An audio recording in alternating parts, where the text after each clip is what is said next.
PRAN പ്രതിഷ്ഠയ്ക്ക് പിന്നാലെ അയോധ്യയിലെ രാമക്ഷേത്രത്തിൽ ദർശനത്തിന് വൻ തിരക്കാണ്. രാവിലെ 7:30 മുതലാണ് പൊതുജനങ്ങൾക്ക് പ്രവേശനം അനുവദിച്ചത്. വിവിധ സംസ്ഥാനങ്ങളിൽ നിന്നായി ആയിരങ്ങളാണ് അയോധ്യയിലെത്തിയിരിക്കുന്നത്. രഞ്ജിത്ത് രാമചന്ദ്രന്റെ റിപ്പോർട്ടിലേക്ക്. അയോധ്യയിൽ വലിയ ഭക്തജന തിരക്കാണ്.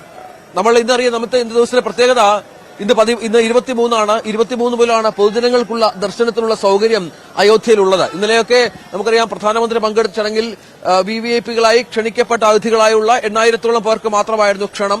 അവരെ പ്രധാനമന്ത്രി അഭിസംബോധന ചെയ്ത് സംസാരിച്ചൊക്കെ നമ്മൾ കണ്ടതാണ്. പക്ഷേ ഇന്നലെ വൈകുന്നേരത്തോടുകൂടി കുറച്ച് ആളുകൾക്ക് ദർശനത്തിനുള്ള സമയം കിട്ടി. അവരെയൊക്കെ പ്രത്യേക പരിഗണന ഉള്ള മാധ്യമപ്രവർത്തകര്, ഒപ്പം മറ്റ് മേഖലകളിൽ നിന്നൊക്കെയുള്ള ആളുകൾ എത്തി ദർശനം നടത്തുന്ന ദൃശ്യങ്ങളൊക്കെ നമ്മൾ ഇന്നലെ പുറത്തുവിട്ടിരുന്നു. ഇന്നാണ് യഥാർത്ഥത്തിൽ യാതൊരു തടസ്സവുമില്ലാതെ, യാതൊരു പരിഗണനയുമില്ലാതെ, വിവിഐപി എന്നോ വ്യത്യാസമില്ലാതെ എല്ലാ സാധാരണക്കാർക്കും ദർശനം തുടങ്ങാനുള്ള ദിവസം ഇന്നാണ്. ഇന്ന് ഈ ദർശനത്തിനുള്ള ആളുകൾ ഇങ്ങോട്ടേക്ക് നമുക്ക് ദൃശ്യങ്ങളിൽ കാണാം. എത്ര പേരാണെന്നറിയാമോ? അതായത് എല്ലാ സംസ്ഥാനങ്ങളിൽ നിന്നും, ഇന്ത്യയിലെ എല്ലാ സംസ്ഥാനങ്ങളിൽ നിന്നുമുള്ള ആളുകളുടെ വലിയൊരു പ്രവാഹം ഇങ്ങോട്ടേക്കുണ്ട്. നേപ്പാൾ അടക്കമുള്ള മറ്റു രാജ്യങ്ങളിൽ നിന്നുമുള്ള ആളുകൾ എത്തുന്നുണ്ട്. ഇവരൊക്കെ കഴിഞ്ഞ കുറെ ദിവസങ്ങളായി ഇവിടെ കാത്തു നിൽക്കുന്ന ഒരുപാട് പേരുണ്ട്. ദിവസങ്ങളായി ഇവിടെ താമസിച്ച് 23-ന് പുതിയ രാംലല്ലയെ കണ്ടു മടങ്ങണം. അതായത് നേരത്തെ നമുക്കറിയാം, താൽക്കാലിക ക്ഷേത്രത്തിലായിരുന്നു പ്രതിഷ്ഠ. അതിനുശേഷം ഈ പെർമനന്റ് സ്ട്രക്ചറിലേക്ക് മാറിയത് ഇന്നലെ മുതലാണ്. അതിന്റെ പ്രാൺ പ്രതിഷ്ഠ പോലെയുള്ള വളരെ പ്രൗഢഗംഭീരമായ ചടങ്ങുകളൊക്കെ നമ്മൾ കണ്ടതാണ്.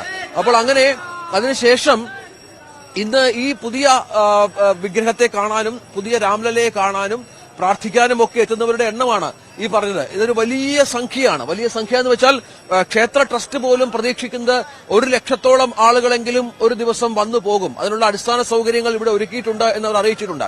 അവർക്കുള്ള പ്രസാദം വേണം, ക്യൂ നിന്ന് അവരെ അകത്ത് കയറ്റാനുള്ള സംവിധാനം വേണം. ഈ മൊബൈൽ അടക്കമുള്ള യാതൊരു കാര്യങ്ങളും അകത്തേക്ക് പ്രവേശിപ്പിക്കില്ല. മൊബൈല്, പേഴ്സ് തുടങ്ങിയ സംവിധാനങ്ങൾക്ക് വലിയ റെസ്ട്രിക്ഷൻ ഉണ്ട്.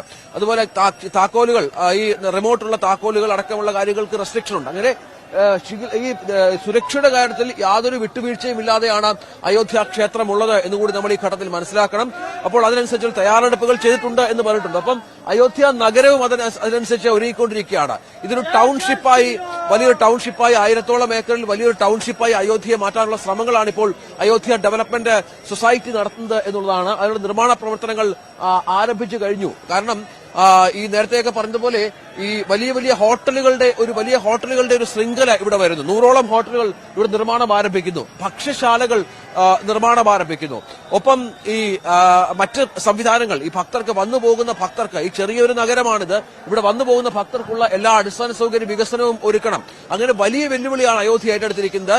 രാജ്യത്ത് തന്നെ ഏറ്റവും വലിയ ഒരു തീർത്ഥാടക നഗരമായി അയോധ്യ മാറുമെന്ന കാര്യത്തിൽ യാതൊരു സംശയവുമില്ല. ക്ഷേത്ര നഗരമായി അയോധ്യ മാറും. അതനുസരിച്ചുള്ള സംവിധാനങ്ങൾ ഇവിടെ ഒരുക്കേണ്ട ഒരു പശ്ചാത്തലം കൂടിയുണ്ട്. അപ്പൊ അതിനുള്ള ശ്രമത്തിലാണ് ഇവിടുത്തെ അതോറിറ്റികളെല്ലാം. കാരണം വന്നിരിക്കുന്ന ആളുകളൊക്കെ ഈ പരമാവധി സുഗമമായി ദർശനം നടത്തി മടങ്ങുക എന്നുള്ള രീതിയിലാണ്. ഞാൻ പറഞ്ഞ ഭിന്ന സൗഹൃദമാണ്. ഇത്തരം വീൽ ചെയറുകൾ കൂടി ഇവിടെ ലഭ്യമാണ് എന്നുള്ളതാണ്. തീർത്ഥാടകർക്ക് ഇത്തരം വീൽ ചെയറുകൾ കൂടി ലഭ്യമാണ്. അത്തരത്തിലുള്ള സംവിധാനങ്ങളുമൊക്കെ ഇവിടെ ഈ ഓട്ടോകൾ ഒരുക്കിയിട്ടുണ്ട്. അകത്തേക്ക് പോകാനുള്ള പ്രത്യേക സംവിധാനങ്ങളായി ഈ ആരോഗ്യ പ്രശ്നങ്ങളുള്ളവർക്ക്. അങ്ങനെ എല്ലാ തലത്തിലുമുള്ള സംവിധാനങ്ങളോടുകൂടിയാണ് ഇപ്പോൾ അയോധ്യ ഒരുങ്ങുന്നത്. എല്ലാ സംവിധാനങ്ങളും പൂർത്തിയായി കഴിഞ്ഞു. ഇനിയുള്ള ദിവസങ്ങളിൽ ലക്ഷോപലക്ഷം തീർത്ഥാടകരുടെ വരവാണ്. നമുക്ക് ദൃശ്യങ്ങളിൽ കാണാം. അത് നമുക്ക് ചിന്തിക്കാവുന്ന അപ്പുറത്തുള്ള ഒരു വലിയ സംഖ്യയായി തീർത്ഥാടകർ ഇങ്ങോട്ടേക്ക് വരികയും ചെയ്യുന്നു. അങ്ങനെ അയോധ്യ ഒരു വലിയ ക്ഷേത്ര നഗരമായി മാറുന്ന സാഹചര്യമുണ്ട്. പ്രൗഢഗംഭീരമായ ചടങ്ങുകൾക്കൊടുവിൽ വരുന്ന ദിവസങ്ങളിലുമൊക്കെ നിരവധി ആളുകളെ ഇങ്ങോട്ടേക്ക്, ലക്ഷക്കണക്കിന് ഭക്തരെ ഇങ്ങോട്ടേക്ക് പ്രതീക്ഷിക്കുകയും ചെയ്യുന്നു. പ്രശാന്ത് മംഗലശ്ശേരിക്കൊപ്പം രഞ്ജിത്ത് രാമചന്ദ്രൻ, അയോധ്യ.